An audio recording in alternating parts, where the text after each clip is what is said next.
por encima de todas las fuerzas e instituciones. Una república representativa, democrática y federal, con un gobierno dividido en los poderes en comento, el legislativo, el ejecutivo y el judicial, que la soberanía nacional emana del pueblo y reside en él, que el poder legislativo en manos de una sola cámara, la de diputados, que trabajaría 2 periodos de sesiones al año.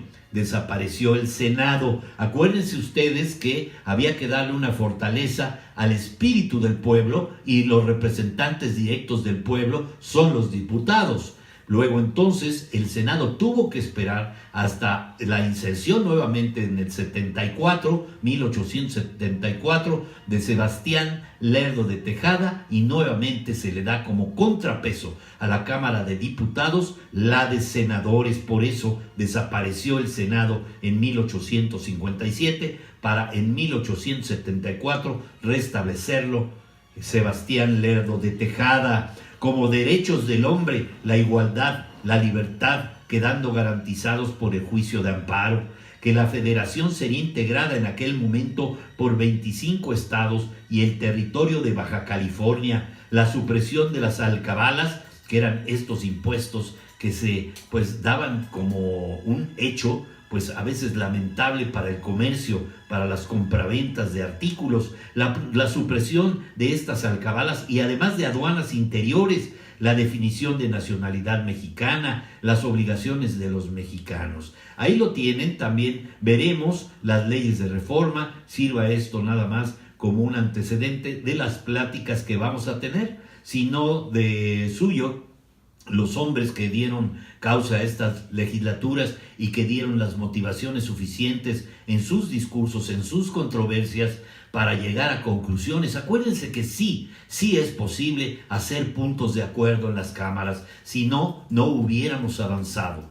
Es los frentes, es a través de estos frentes, la discusión, el análisis y las conclusiones a las que llegan, lo que han podido dar fórmulas al cauce de nuestro país, a la virilidad ahora, a lo robusto que pudiera parecer nuestros legisladores, con todo que algunos todavía son medio flojitos.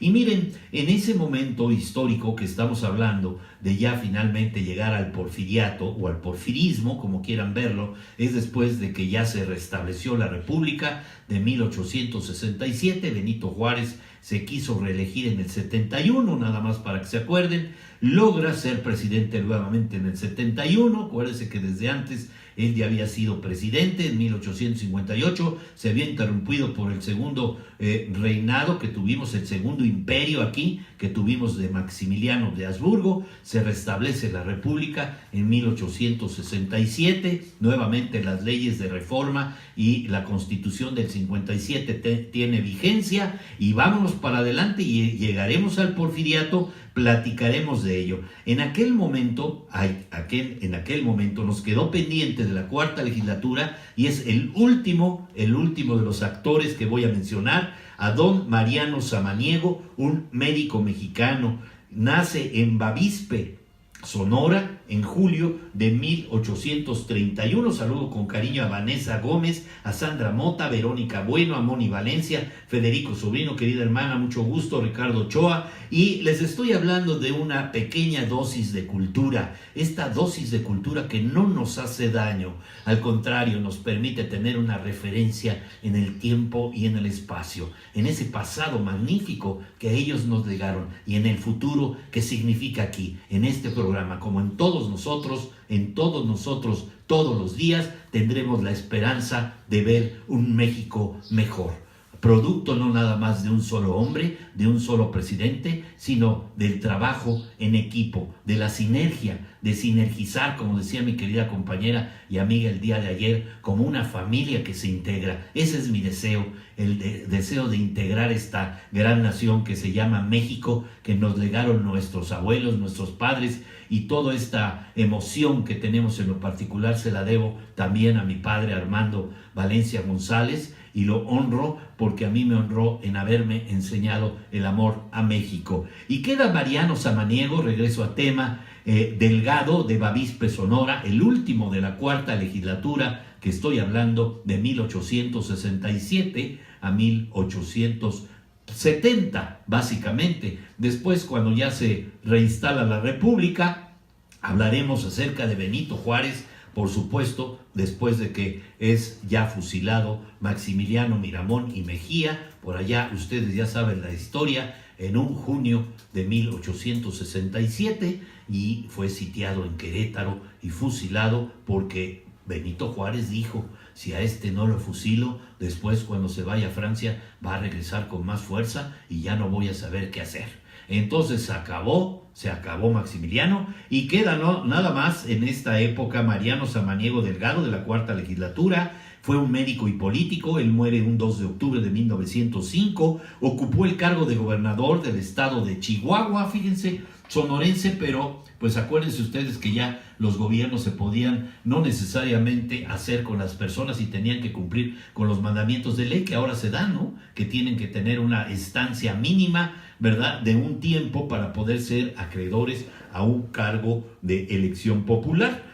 Y fue gobernador del estado de Chihuahua el 6 de noviembre de 1882 al 6 de mayo de 1883. Luis Terraza fue su predecesor, sí, su predecesor y su sucesor.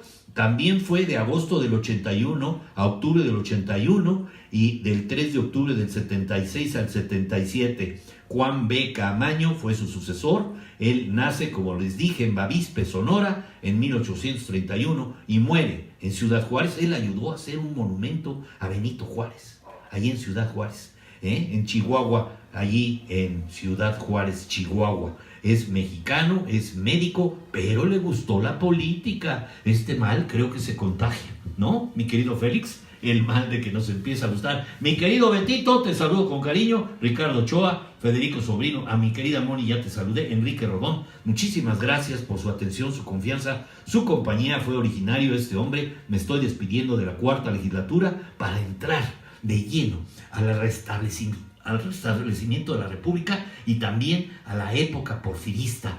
Claro, ustedes me van a decir: oye, ¿qué peso específico tuvo las legislaturas en la época de Díaz, y se aventó 35 años en el poder? Pues obviamente los chicharrones de Porfirio Díaz tronaban, y era una dictadura en la que el espacio solamente le queda al Ejecutivo Federal y no hay espacios, o muchos espacios, para los legisladores, y menos para pues el otro poder, que es el judicial. Pero Mariano Samaniego se graduó el 30 de mayo de 1859 en París, Francia, como médico cirujano, y regresó a México y se estableció para el ejercicio de su profesión en la entonces villa de El Paso del Norte, hoy Ciudad Juárez.